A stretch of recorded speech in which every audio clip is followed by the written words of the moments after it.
from the heart of Dubai, where tomorrow is being built today, to the world. Welcome to the CTO Show with Mehmet. Here, we redefine technology and reimagine possibilities. With Mehmet, delve into the riveting realms of AI, cybersecurity, and digital technology. Experience the thrilling highs and lows of startups. Immerse yourself in the spirit of entrepreneurship and witness the future of business innovation being written in real time. Now, without further ado, let's tune in and explore the future. Hello and welcome back to a new episode of the CTO Show with Mehmet. Today I'm very pleased. Joining me from the west coast of the US, Art Rivilis. He's the CTO of Augment. The way I love to do things is I don't like to take much from the spotlight of my guests. So this is why I usually keep it to them to introduce themselves. But Art, before I give it to you, I start to do this and people start to like it. I give teaser of what we're gonna talk about today.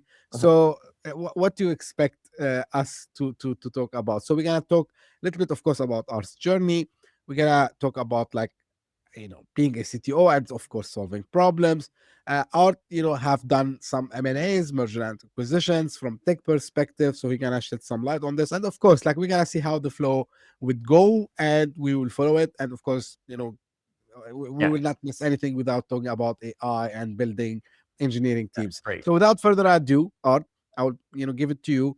Tell us a bit more about you, your background, your journey, and what you're currently up to, and then of course we can take the discussion from there. So the floor is yours.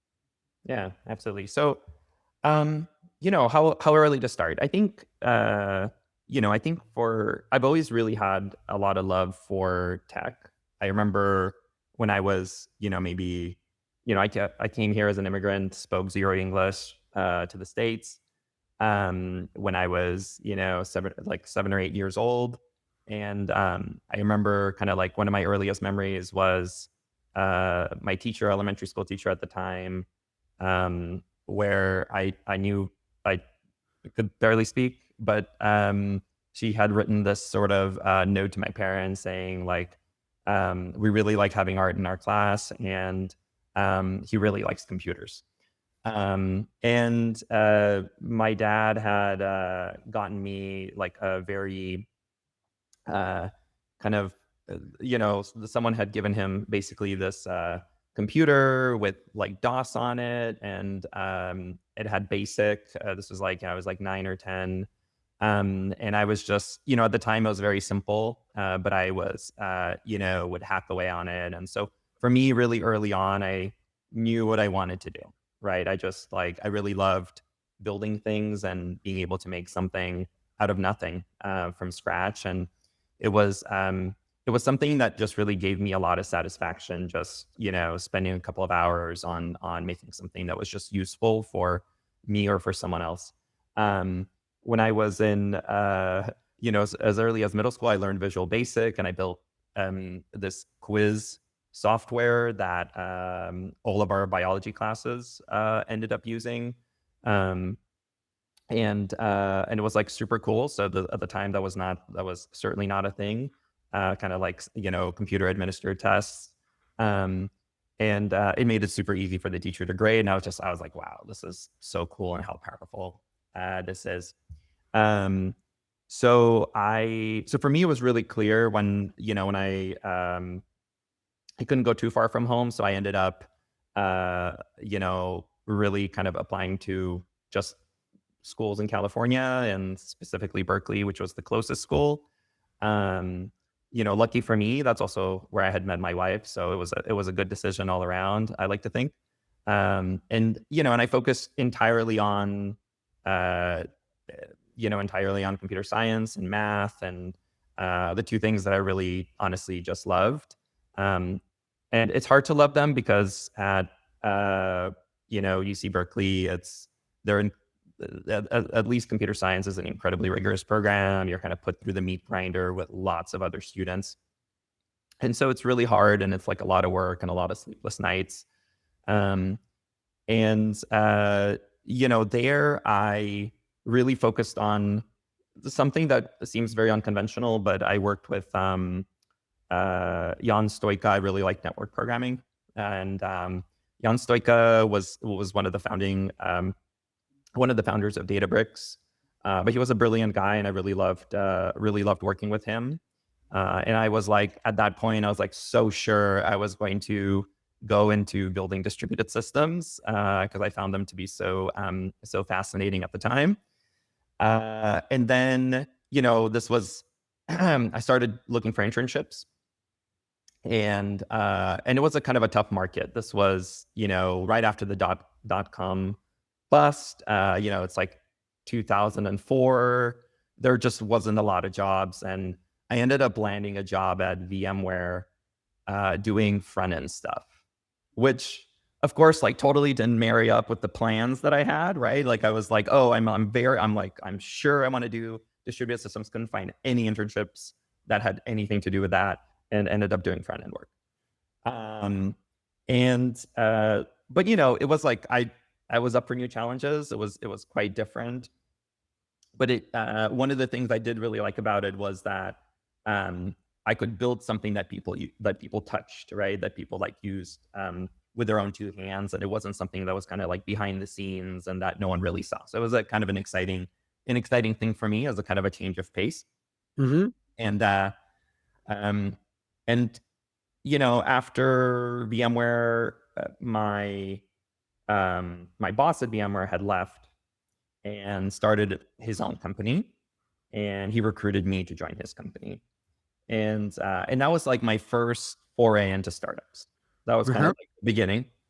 And I had this sort of contrast, this experience of like VMware, which was already I was post-acquisition, but it was fairly large, fairly established company, where I was working on one kind of very narrow thing, to this kind of open world of startups where, like there is nothing, right? You're starting from nothing. And so everything you build is meaningful and impactful.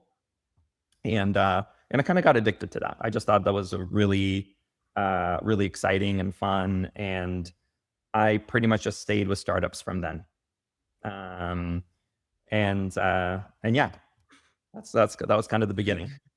That's a very cool journey, I would say, Art. Like trying multiple things before you get what you find what you love. Yeah, exactly.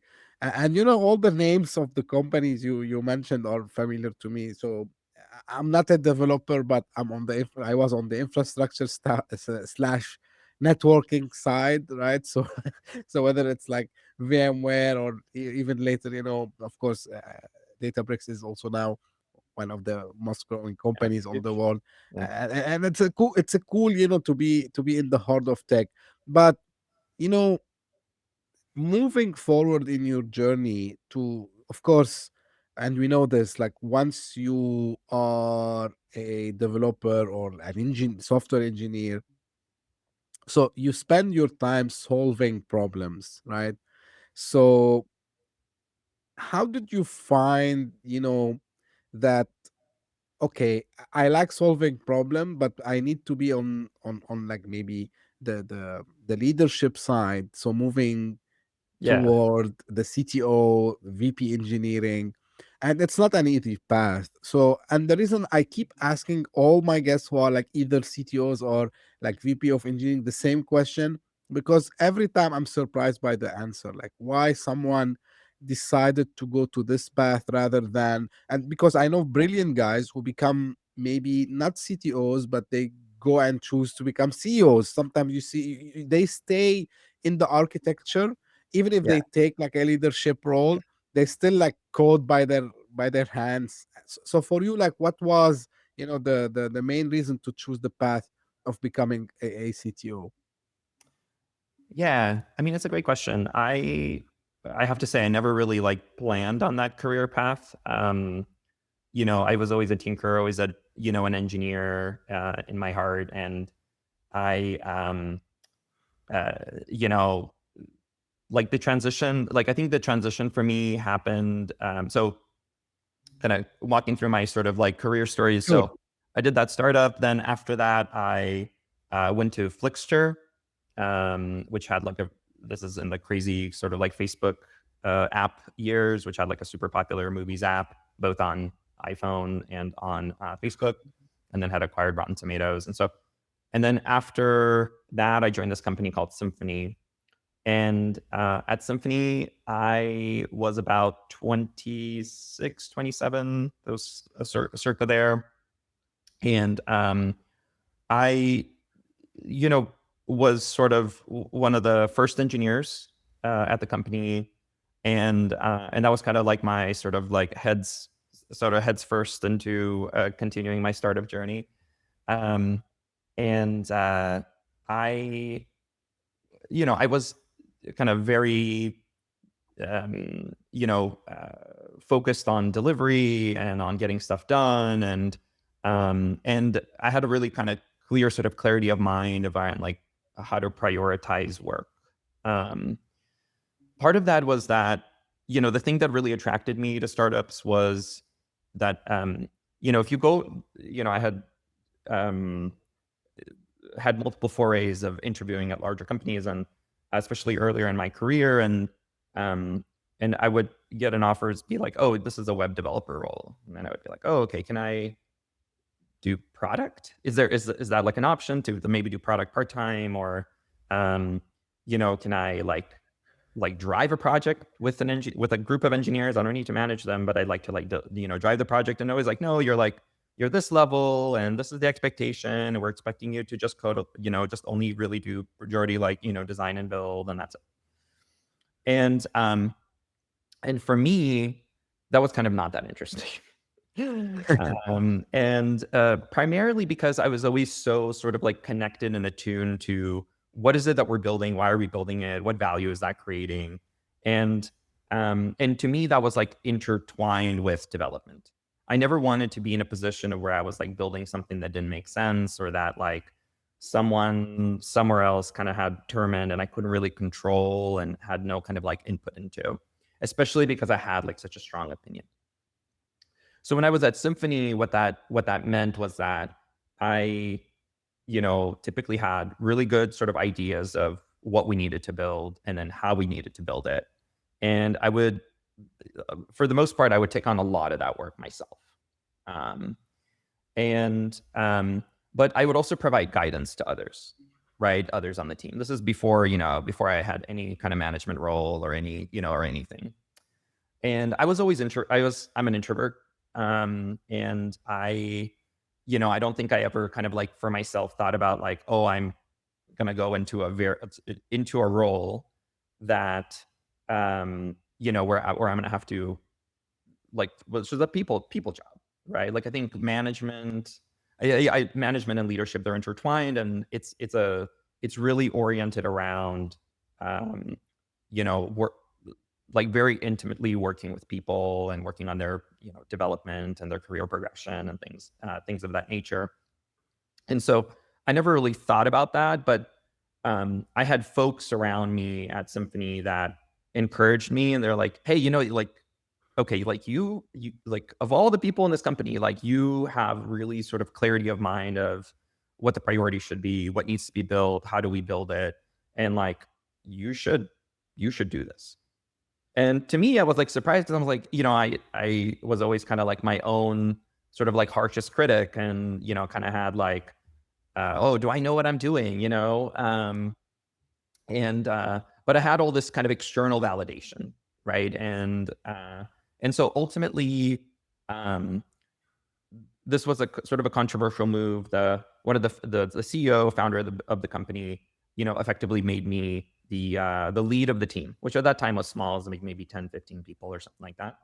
And it was a little bit of a controversial move, because there were like folks that were, I was 26, and there were folks that were way older than me that were like, oh, this is weird. Like now you're managing me. And it was very kind of awkward. It was awkward for them. And also it's hard kind of like jumping into a management role, because in a startup, you don't necessarily get the appropriate sort of like levels of mentorship. And so I had to really like learn on the job. What did this mean? But And this was kind of like my, I went from engineering manager to VP of engineering, and this was kind of like the track of, of uh, kind of rising to the occasion of what the company needed, and taking the role. And I think at the time, like I also like made a number of mistakes. I was. It's hard to be the first, especially in a business that doesn't have that kind of role where you Right. can like the deep mentorship. So what I started doing was I just started reading a lot. So I like, I was like, okay, and this is obviously before kind of the dawn of ChatGPT and all of that. So lots of online research. I picked up a bunch of books, and kind of like started formalizing like how do I think about what does this mean? What is my leadership style, and like what are the things Mm-hmm. I value, and what is going to be my particular take at this job. So I took it. So I was like, okay, like remove myself away further from code, and then figure it out, like how can I provide leverage to the team? Like how can I make folks on the team more effective? How can I, take a 1x engineer and make them a 2x engineer? How do I make sure that we don't build the wrong thing? How do I make sure that we don't create technical debt? And so I started thinking about like systemically across the team and focusing more and more of my attention on that. Cool. Art, like there is something which, it looks like it happened, in I would say, I'm just looking at your LinkedIn profile. So let's say in the past, since 2011. So that's how many? 14 Yeah. years. So, Yeah. so, so there is a theme, which is, moving to a company that get acquired, and acquisitions on all levels aren't easy, of course, from business perspective, but from technology perspective, like how hard it is, to prepare yourself and the team for what's next, especially if you are to be acquired, I mean, as a company, rather than you acquiring another one. Because I spoke mainly to people who did both. So if I am the one who's acquiring, there's kind of a standard book there, Yeah. yeah, we need to do the technical due diligence. We need to do this. We're gonna start to think how we're gonna integrate. But when you are on the other side of the table, how does that look like? It's messy. Um, I think it is an interesting journey, and I learned a ton. And we didn't just get acquired once; we got acquired twice. So at Deliver, so from Symphony, we started Deliver. It was doing D2C fulfillment for Amazon, basically Amazon Prime for non-Amazon world, as we like to call it. Um, and that business, you know, grew really, really quickly, and we were acquired by Shopify. And then, a year afterwards, Shopify had sold all of its sort of acquisitions in the logistics space, and specifically for kind of like Deliver, they sold it to Flexport. So we then ended up kind of going through this process twice. Um, I don't know if I'm the only person that's happened to, but it was certainly quite a ride and quite an adventure. I think from a technical perspective, I think that there's really two sides to it. I think the first is, or what makes it technical acquisitions challenging. I think the first side to it is, and I really like the book Innovator's Dilemma, and Uh-huh. it talks a lot about acquisitions and why they work and don't work, and it comes down to like this idea that there's like companies are sort of like purpose built, like they're successful in a particular industry based on kind of certain operating principles and certain values, right? It's just that they happen to figure out like what's the right formation of like what we should be really focused on and where our attention should go. And if they make the right call, and a lot of it is just some probabilistic, there's timing, there's like ability, all of these kind of things.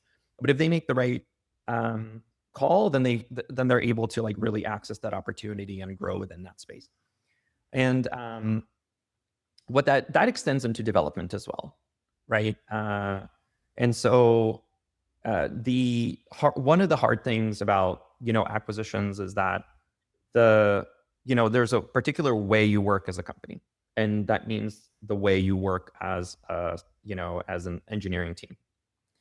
And the and the acquiring company also has the way that they work, and oftentimes it's going to be different, especially if they're solving different problems. So in the case of like a Deliver and Shopify, Deliver was it wasn't a SaaS company. It was, we had there's physical assets, there's warehousing, cross docks, there's managing trucks. There's a whole many different facets of the business, but it's a low margin business. And then with something like Shopify, it's a higher margin business. It's like a SaaS business for small businesses. And so those two things are just going to be built differently. And so, one of the kind of I would say like one of those differences was, and by the way, neither one of these is right or wrong, but it's kind of like each one of these is purpose built for the problem that each individual company is trying to solve. One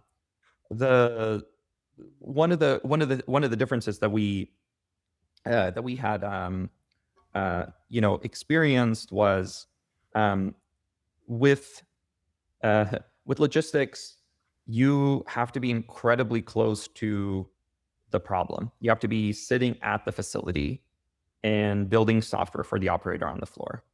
And the reason for that is because like operators on the floor, they're different than, kind of like your common sort of, whatever, like an Instagram user or something like that. And because they're there doing like physical work. And if you don't model the world correctly, they're not, like, you could build all you want, it's not going to work, and they're not going to use it. And so you have to have a lot of empathy of what they're trying to accomplish, and then like work within kind of like their, sort of like their boundaries. And then, whenever you're building SaaS software, like you obviously need to understand your user, but it's not at that level, that level of intimacy, right? The other thing is that in logistics, because it's a low margin business, every single cent matters. And so you tend to sort of like obsess about like, okay, we have this particular process. And it's a game of all of these sort of like optimization algorithms along the way. And we need to, every single decision on like how you distribute inventory across, a particular geography has a large implication on the economics, the unit economics for the business. And so there is like, this sort of like meticulous thing of kind of measuring every single thing and then looking for every single little opportunity to improve and then making those tweaks and then measuring it again and then making it again. And a sort of this like very, very fine micro optimization over time. And whenever you're in a higher margin business, that's not something that's as valuable as an example. And so, and I think that's kind of some of the challenges that we experience from kind of a product engineering perspective. But I think the hardest thing is that I think in any acquisition, you have an integration, and what that means is that you need to come in and and whatever plans you had up to that point, whatever the roadmap looked like, whatever you were trying to accomplish, you kind of need to like, now there's a thesis behind the acquisition of like, how is this all going to fit together and how is it all going to work, right? Like, what is the experience going to look like for for the customer? And in the Shopify acquisition, there was an existing application within Shopify for fulfillment, right? And our kind of goal was like to take that interface and then like build it on top of kind of our API, the Deliver or X Deliver API layer. and that's a fairly large undertaking. And so I think, kind of navigating, okay, like, what is this, you have like existing engineering team, you have this new engineering team that's coming in, navigating like who does what and who's responsible for, like for each one of these components, and like, how do we get them to work together really well, all become really big challenges. And also just because of those kind of like different sort of like, kind of like working styles and stuff. And so I would say that it's kind of one of the hard things. Like, integrations are hard. And we spend a decent amount, within each acquisition, Flexport as well, we spend a decent amount on like, okay, here's what is here, right? There's always maybe the complementary sort of like set of services, or complementary, a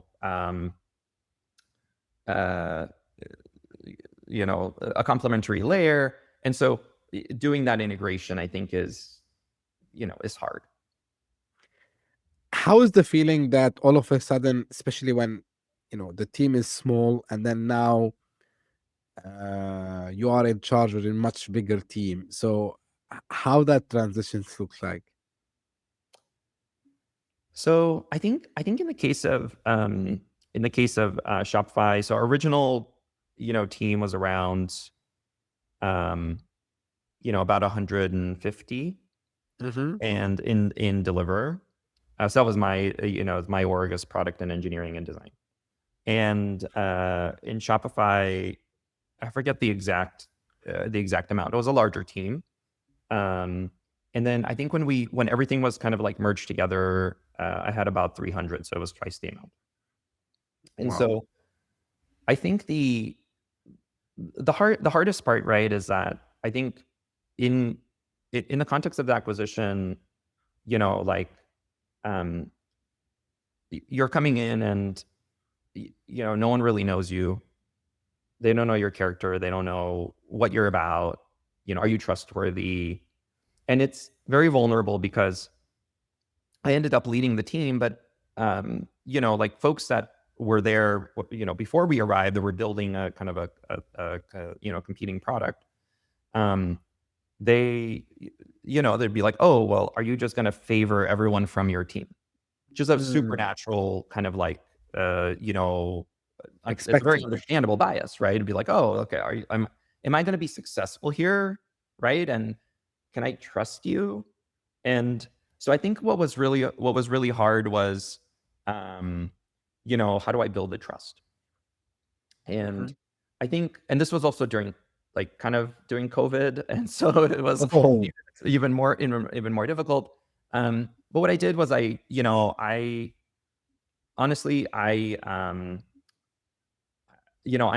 not in it for ego. I'm in it for building something that's really useful and that people really like. Like, that's goes back to kind of the origin of why I love being in this, space and being in this business.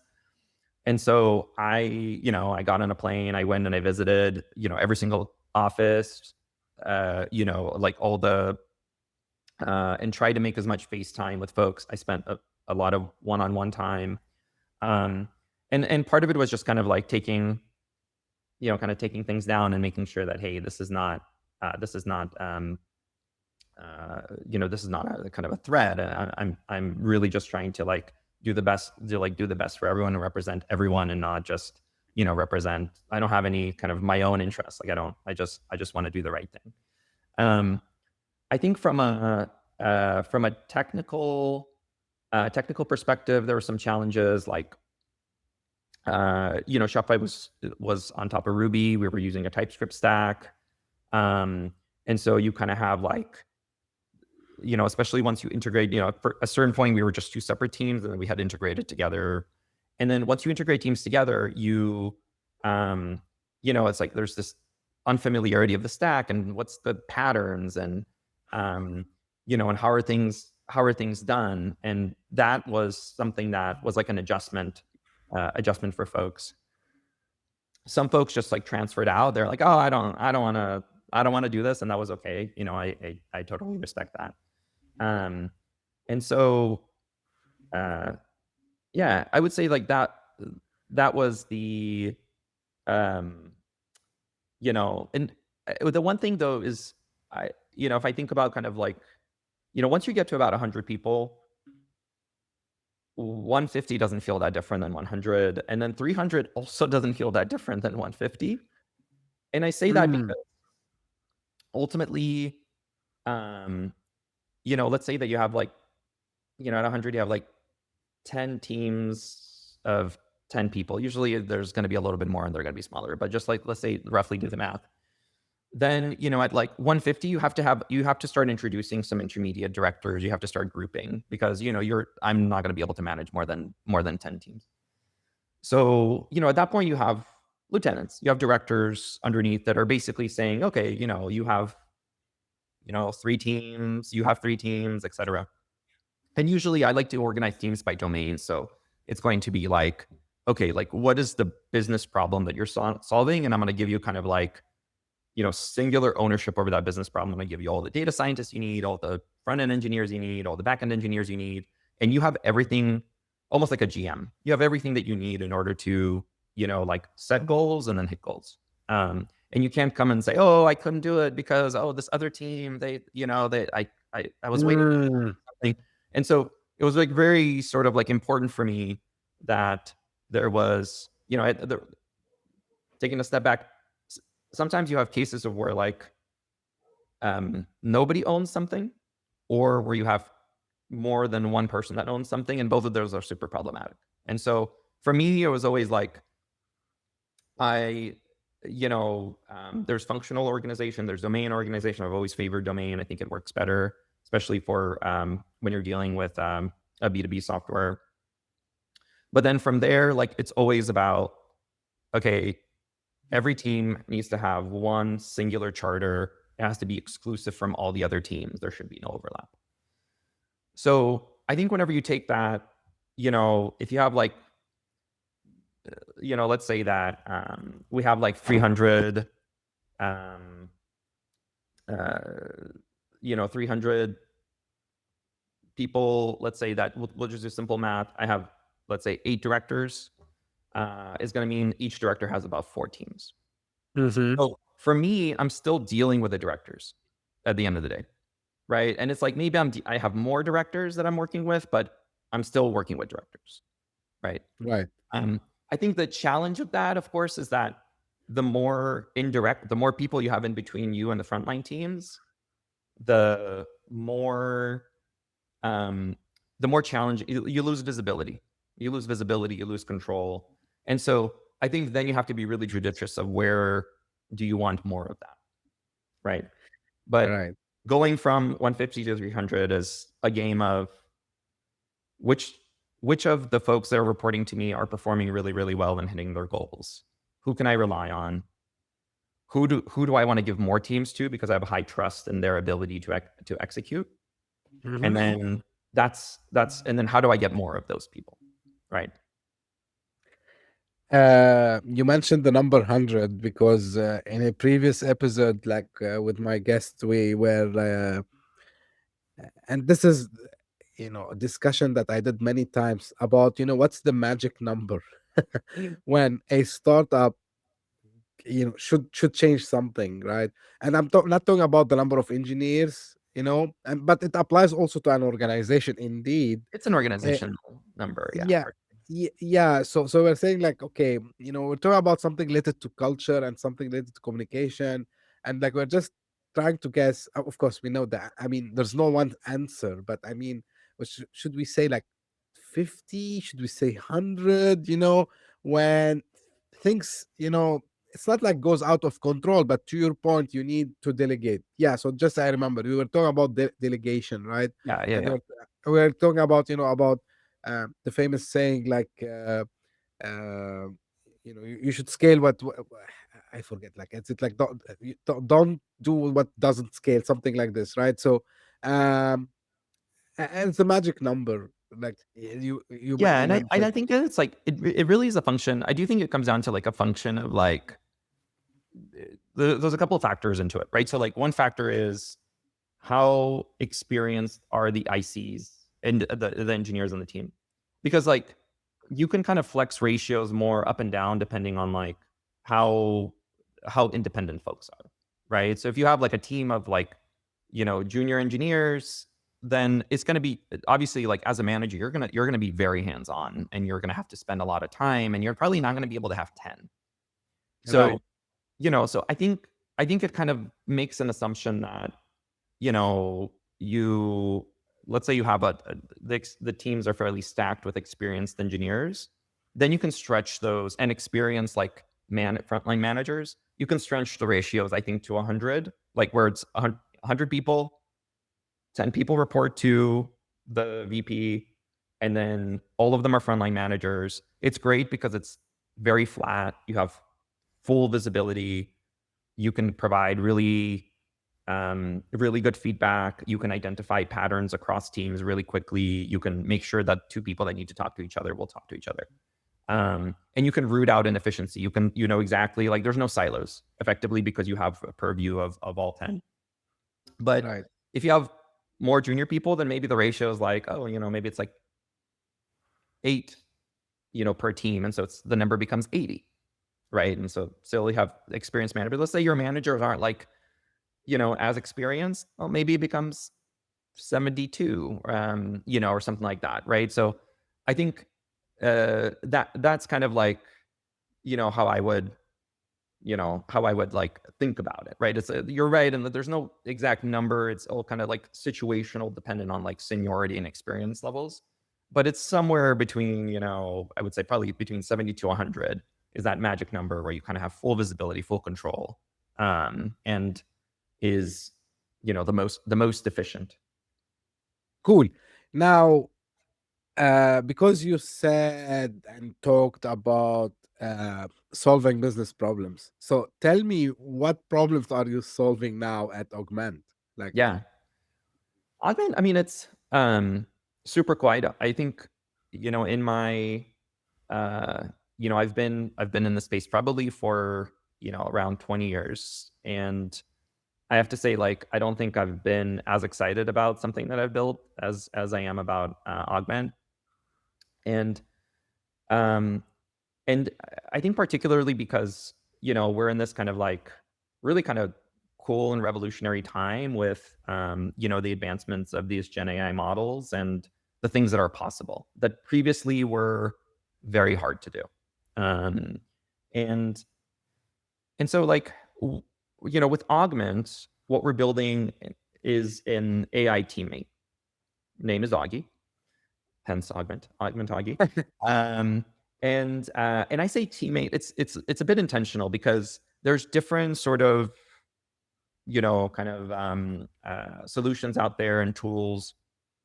And so I think like one operating model is you have a copilot, right? A copilot is built to support somebody, right? But they're not built to be autonomous.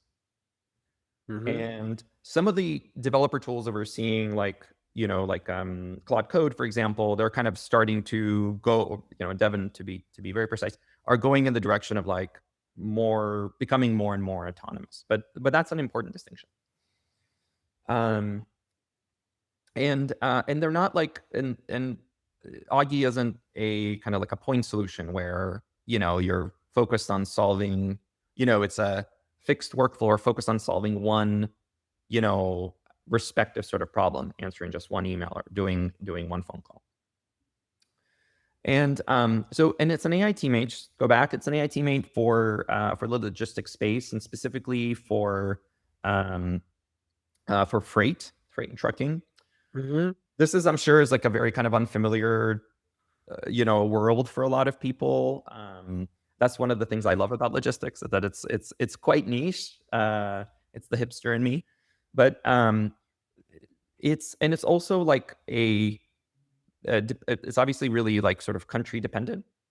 US is quite large, and it relies on like obviously there's many days of transit between two locations.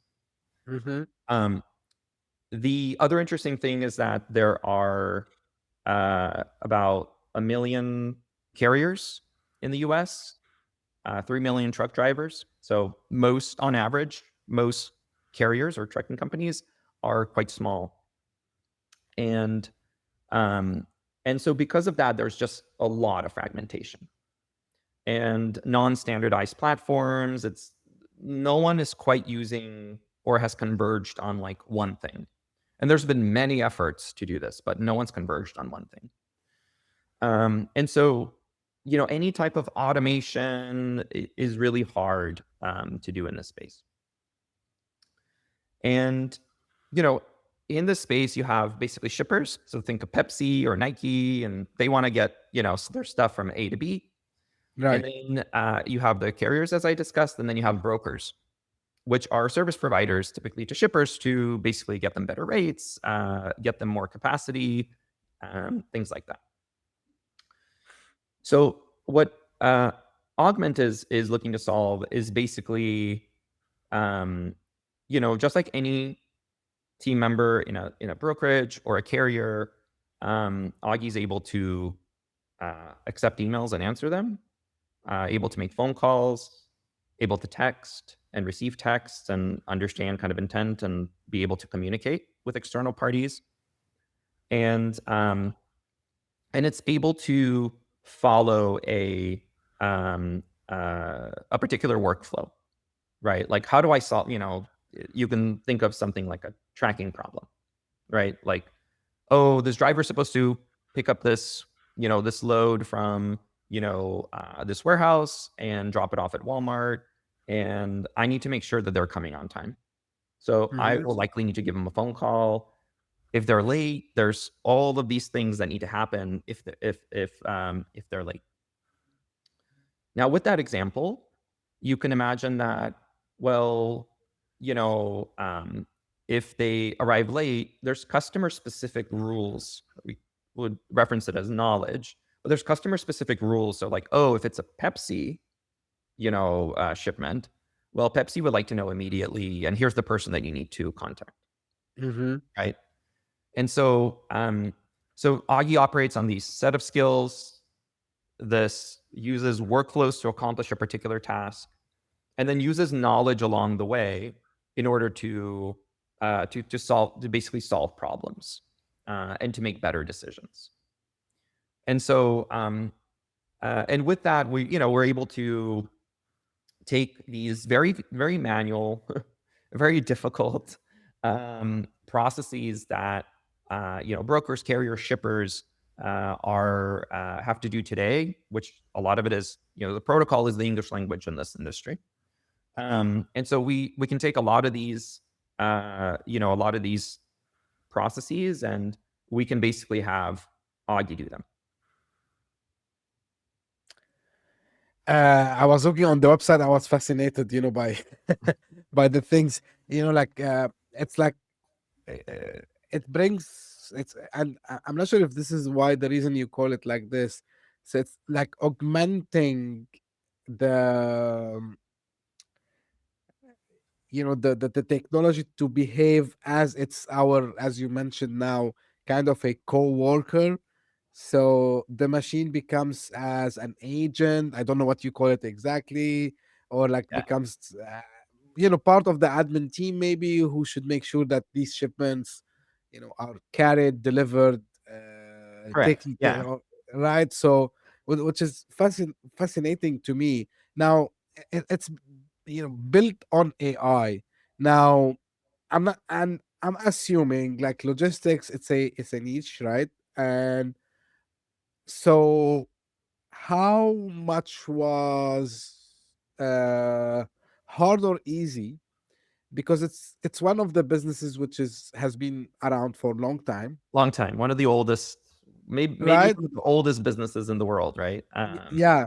And in the US, it's the fifth largest industry. Yeah. Yeah, what I'm curious about, like we hear about some businesses which like usually they are not sensitive, but they don't adopt new technologies fast. So how was the acceptance of people in this business to, it's kind of a revolutionary product and Yeah. service that you are not disrupting in the positive sense, of course, the way they operate. So how was like, how they received this? Because it's built on AI, and and the reason I'm asking Yeah, you, because AI nowadays, because of all the noise that happens, it can raise a lot of question marks, for business 100%. I think decision with makers. anything new, I think we see this with every sort of like technological trend, right? There's always like there's an adoption curve. There's a lot of skepticism that's upfront. Exactly. I Yeah. think one of the things that makes this industry quite interesting um, is that folks are like folks that actually work in this industry. This is true for a lot of brokerages, true for a lot of carriers as well. Are incredibly entrepreneurial, Hmm. and they are looking at what is going to give them an edge in the market, right? The other thing is that like we're in the freight industry in the US, we're in I would say kind of a recessionary environment. Uh, Hmm.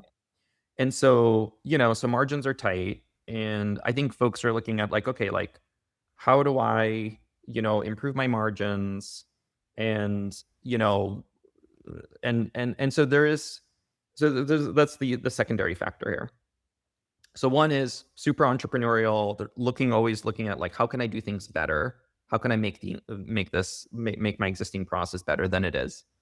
Um, how can I generate margin improvement so that I can grow and get bigger as a business?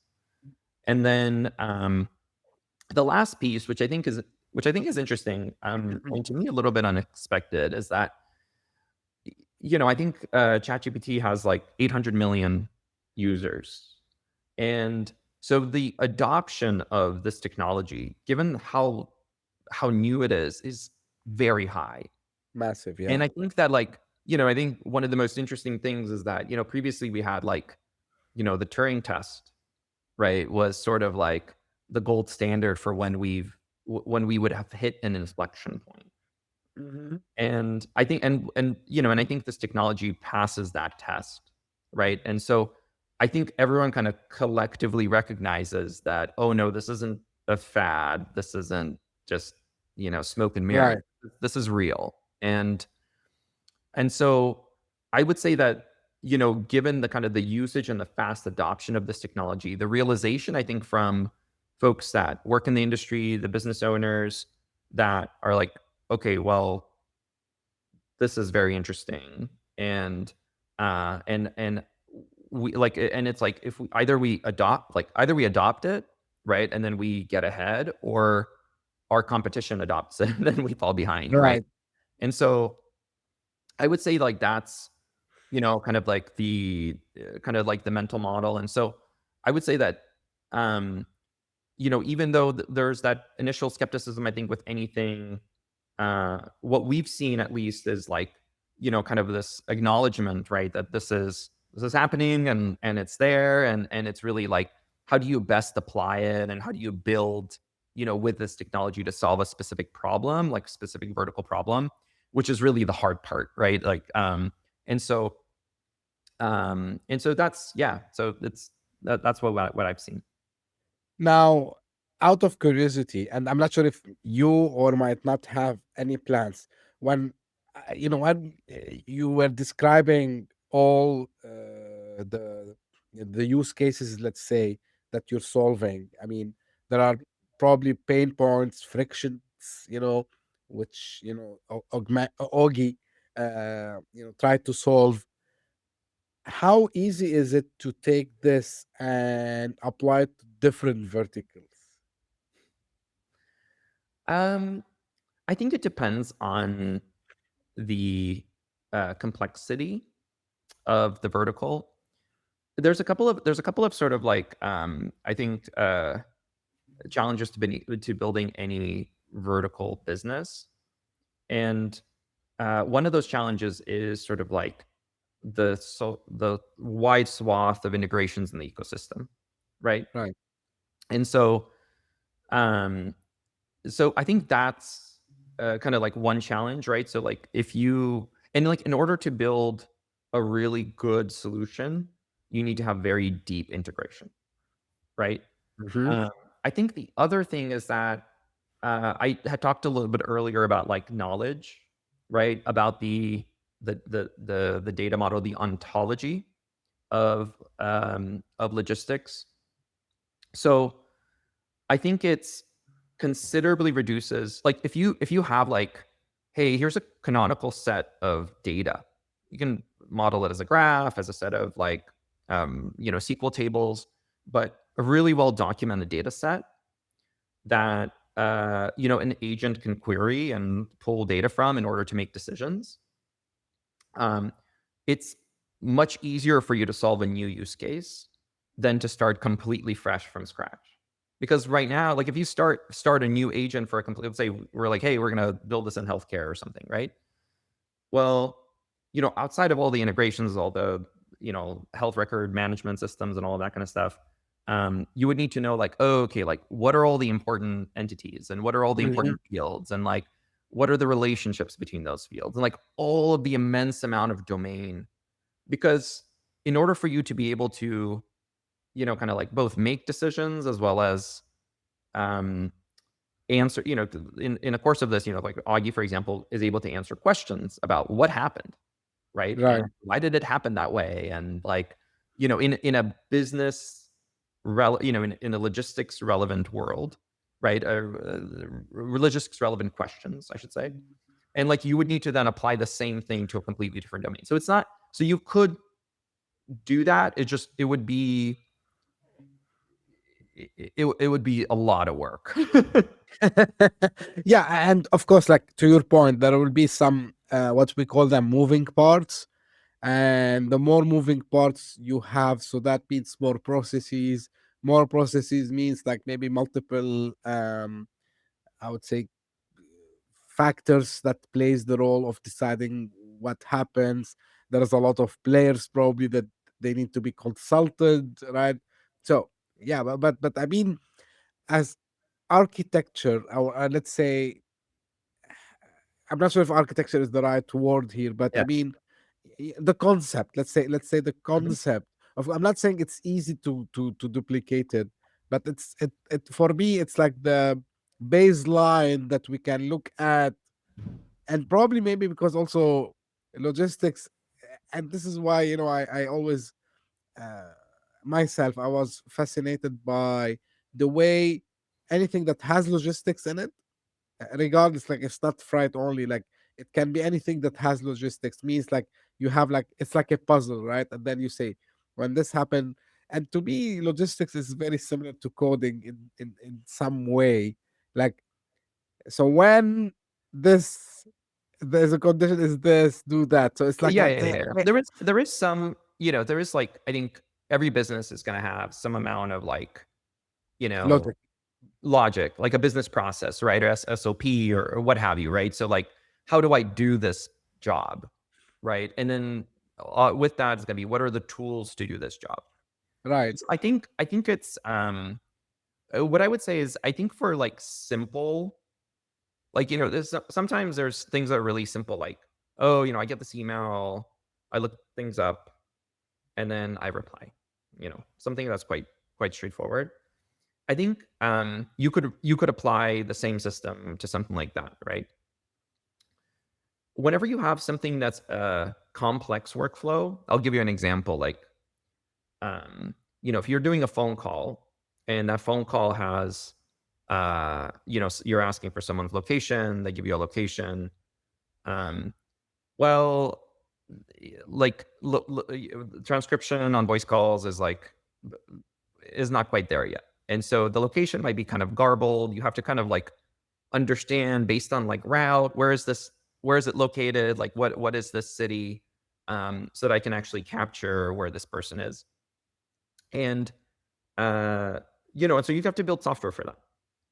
Right. Right. And so like now, if it's a simple, I get a call or an email, I look something up, I give that back, and it's kind of like straightforward.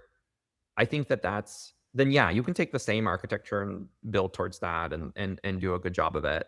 But the second it starts to get really kind of like like it gets complex, then all of a sudden you have to it's traditional software development, right? And so Right. like it's not like, we're not quite there where I think if we get with the models, I think if we get to a point where unsupervised, they're able to generate accurate and correct code, Hmm. then we could maybe be in a place of where this is more achievable. But at I think at the moment, still, like, a lot of the code that surrounds the models and like all the verification and like things that you want to be 100% deterministic, right? You don't want to give it up, leave it up to chance.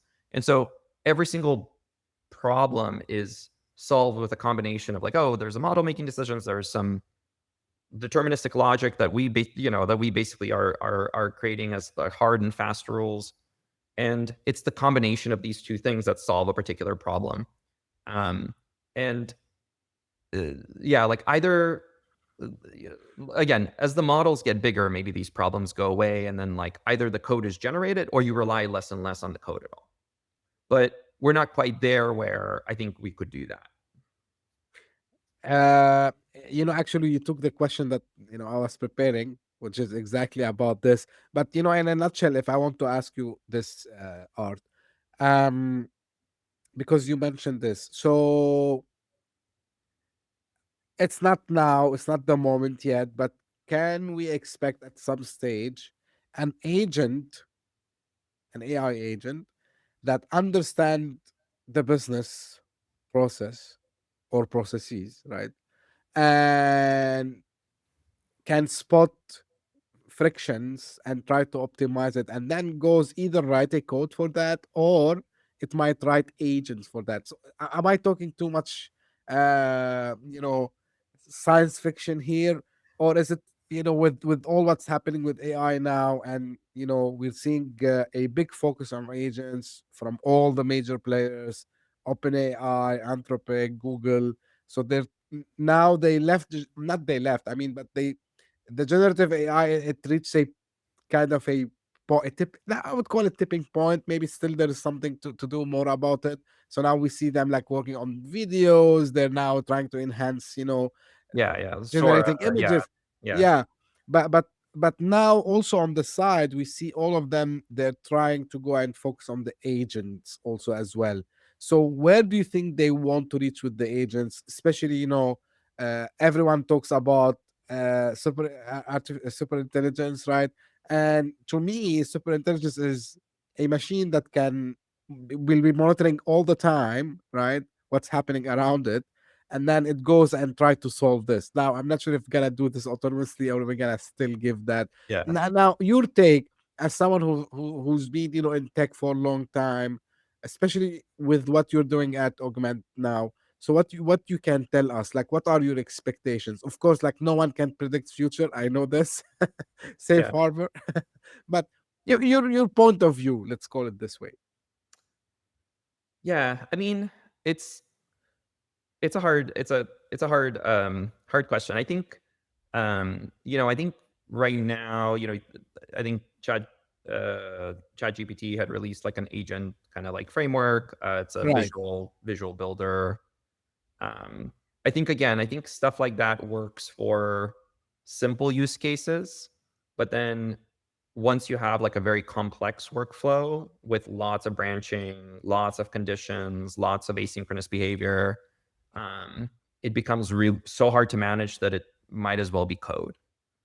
And so the way that I look at it is that we'll have to we'll have to get to a point where in order to to like avoid the visual builders and go directly to code, the models themselves have to be better and better.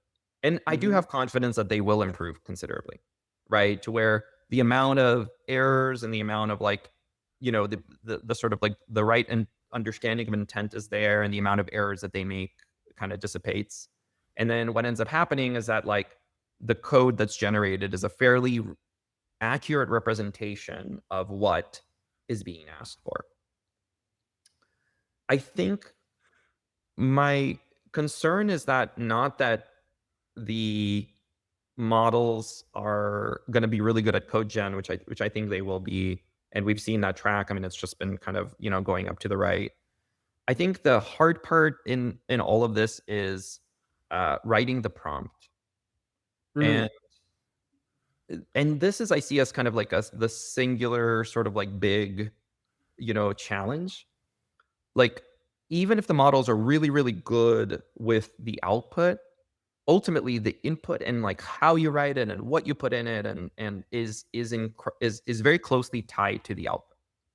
And I think it's like it starts to kind of show the fallibility of being human, where we're like sometimes are unclear, our logic ourselves in our head is fuzzy. And so whenever we write it out, it's also fuzzy. And so then the model has to guess and make assumptions that, based on that.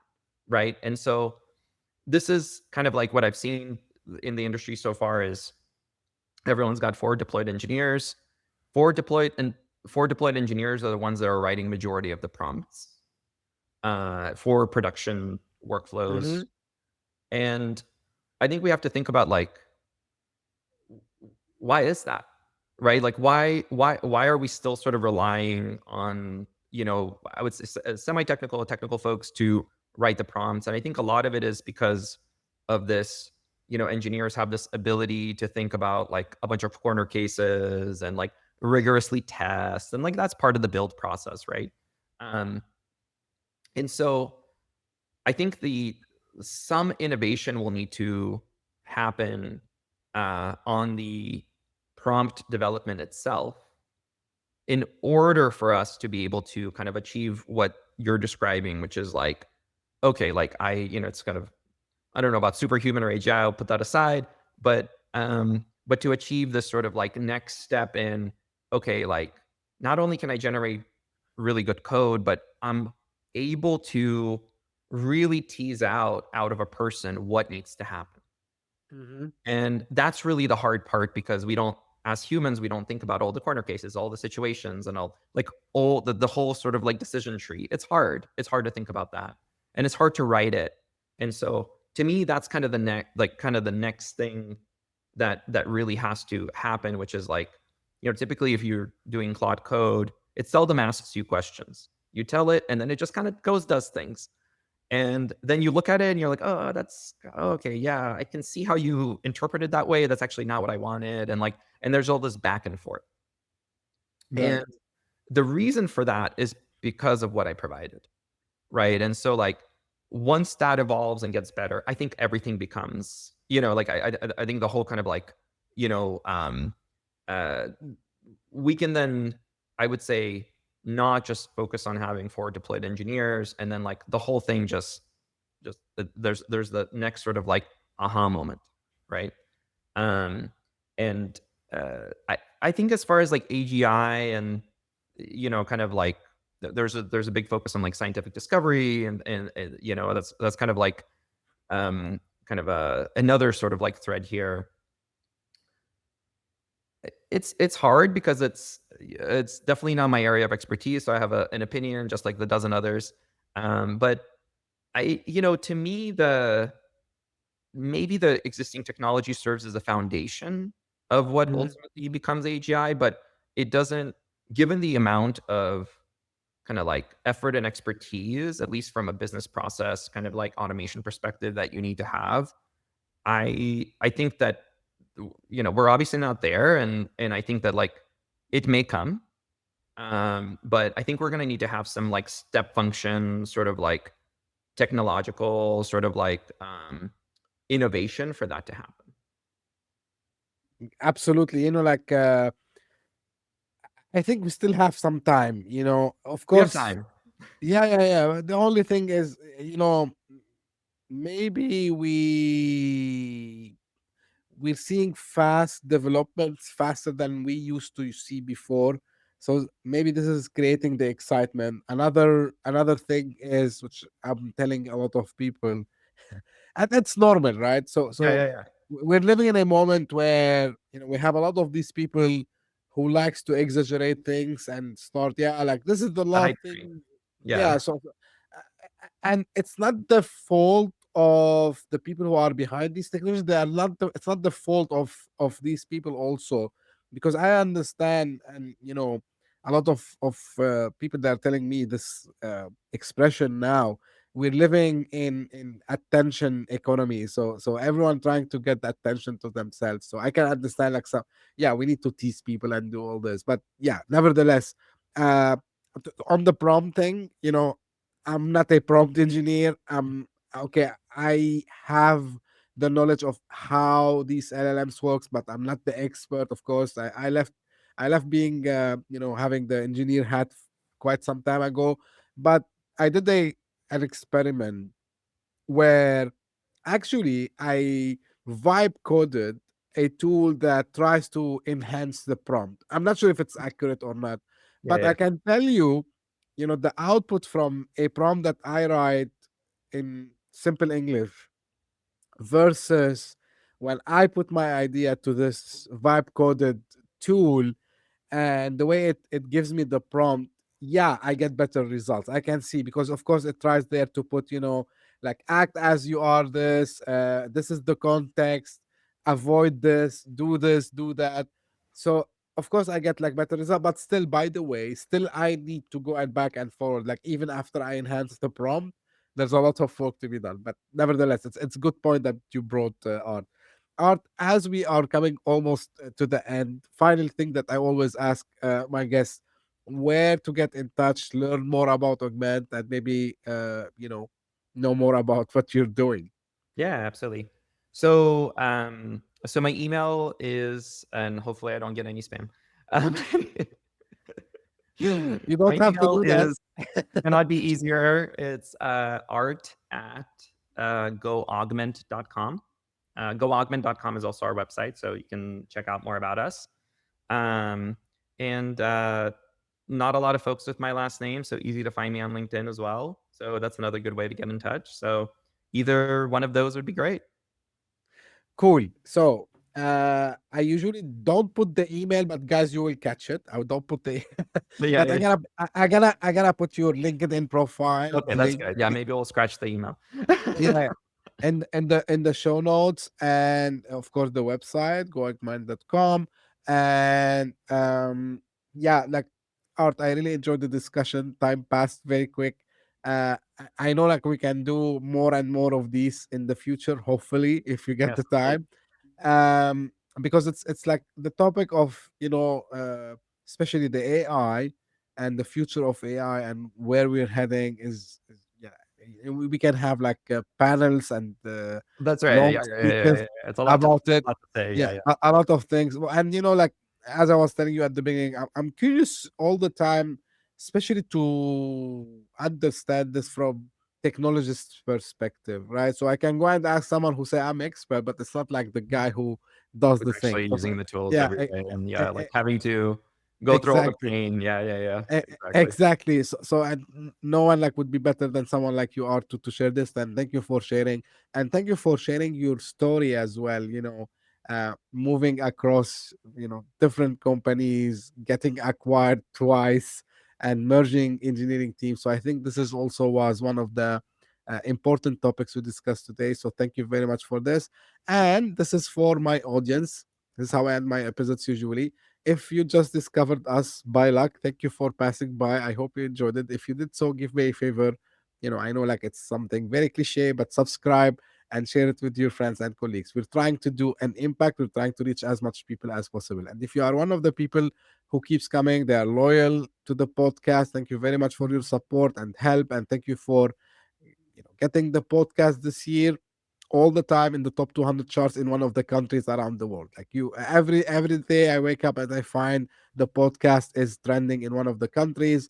So thank you for your support wherever you are, and thank you for supporting on the book launch last month. So again, this couldn't happen in a successful way without your support. And if you're interested in the book, you can find it on Amazon. It's called From Nowhere to Next. If you type my name, you will find it. So, as I say always, stay tuned for a new episode very soon. Thank you. Bye bye. Hit that subscribe button. Share the show with your tech savvy friends and fellow entrepreneurs.